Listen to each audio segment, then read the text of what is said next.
Hi future designers!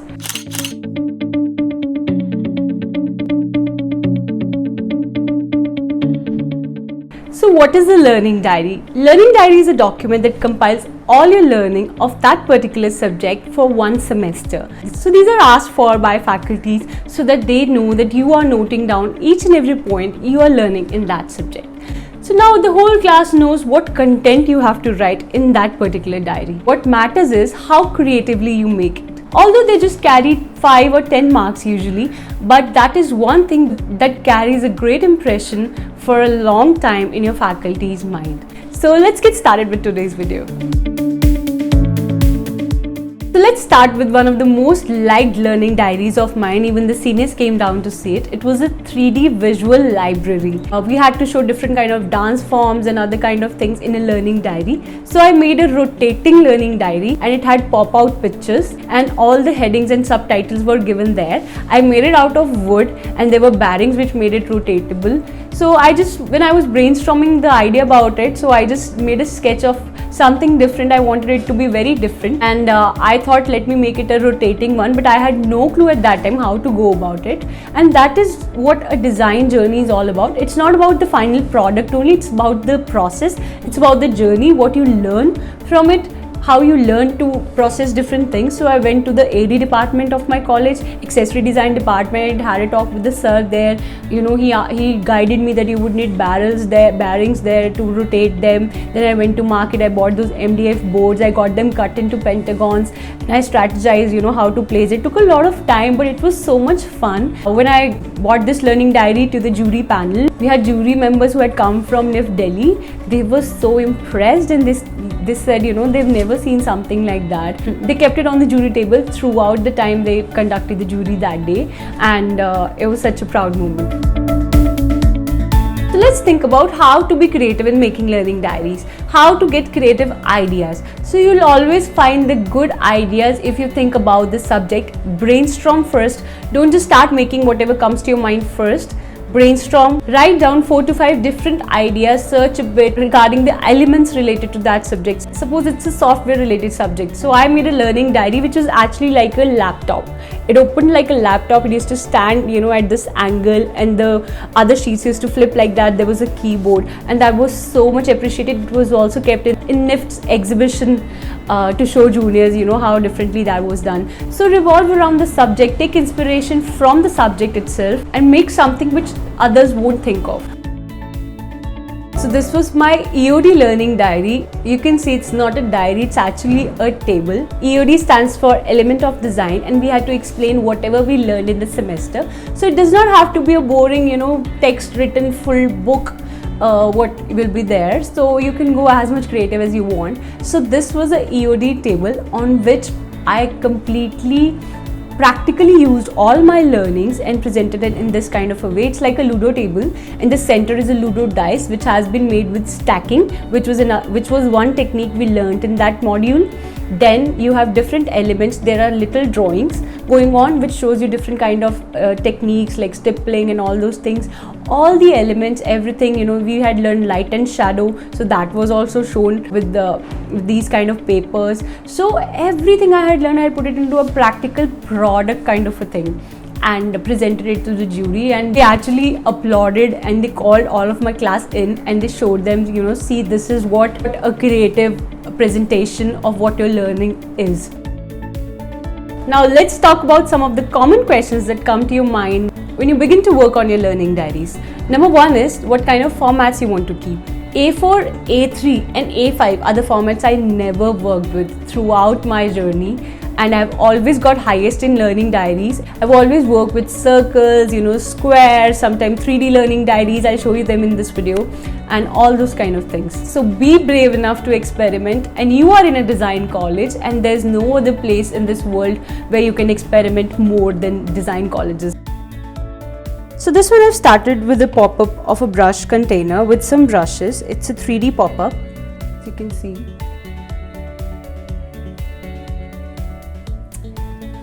And instead of pasting square pictures, I've cut the pictures out from the main pictures and pasted them like that, and a description on one side. It opens up and this is the page which explains about the different brushes. So these brushes are again in a 3D form. You can see I made different pop-outs and placed the brushes each on one step. And as you open the page, you immediately come to know, okay, this page is about different kind of brushes and the paints. So each page is a composition, each page's layout has to be set and thought well of. These are the different techniques which I've pasted pictures alongside their explanation. There's another opening here which explains about the different wash techniques. So you can see how the 3D arrows I've given. These things make the learning diaries really interesting to watch and also make them really nice and pretty. Another opening here, and this is again a 3D sponge here. These are the sponging techniques. So you can see how each page is laid out and thought of, where the pictures will come, where the description will come, and the overall composition of the page has been well planned off.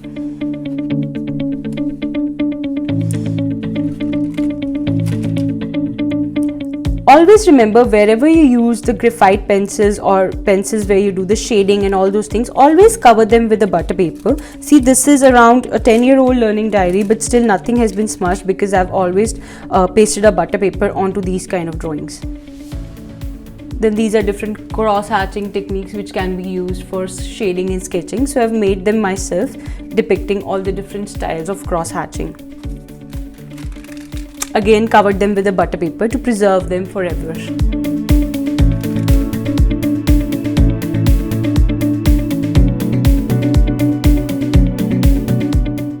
Second question that comes to a lot of students' mind is how much to spend on a learning diary. So trust me, more fancy papers or more stickers or elements on the learning diaries won't get you more marks. It is your creativity. You can actually be very creative by using materials that are easily available, like magazine cutouts, newspapers, straws, and different kind of simple colored sheets. It is what you do with them, not how expensive papers or sheets do you use. So this was a diary regarding Indian textile designers and international textile designers. So how I did it, it opens like this. It ends up here and again opens from this side and shows all the international designers. Ends up here and shows again the Indian designers. So it is a continuous rotatable diary. So it is actually like this. It's a zigzag diary, and one side explains all the Indian designers and the flip side explains all the international designers. It keeps on opening like that. So it's a very long diary. So the idea was to sum up Indian and international designers all in one diary.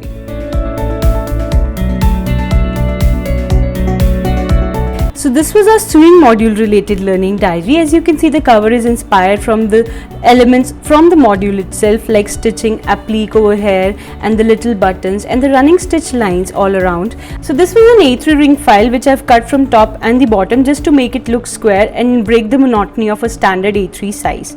So let's see what's inside.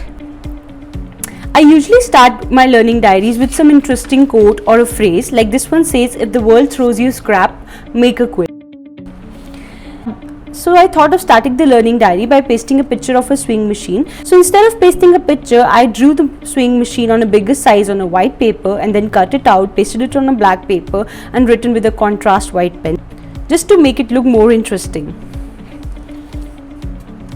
So then this part comes up where I'm explaining the complete procedure of how do the thread goes from the thread reel and covers all the different holes and finally come down to the sewing machine and goes to this needle, and there is a little fabric here.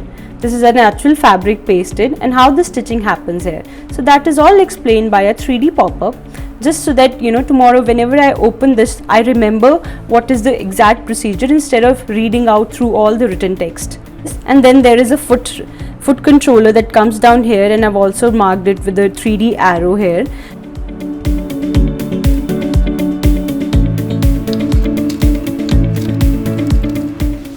From this part comes the different kind of seams. So I made the title page on the butter paper itself and did a half D just for the section segregation.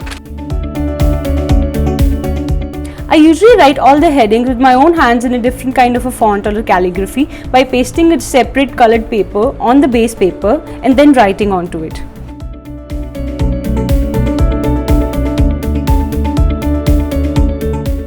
Best part of the diary. One last tip I would like to give you is that don't overdo your learning diaries. It is not a scrapbook, where you will have things hanging out here and there, things falling out, you've just tied with the thread. Make them very smart, formal learning diaries. So they should look very professional and not very scrappy and crafty. You can go around with making different sketches, pastings, little bit of craft work, but it should be managed in a way that makes it look very presentable and smart and not shabby and very rough.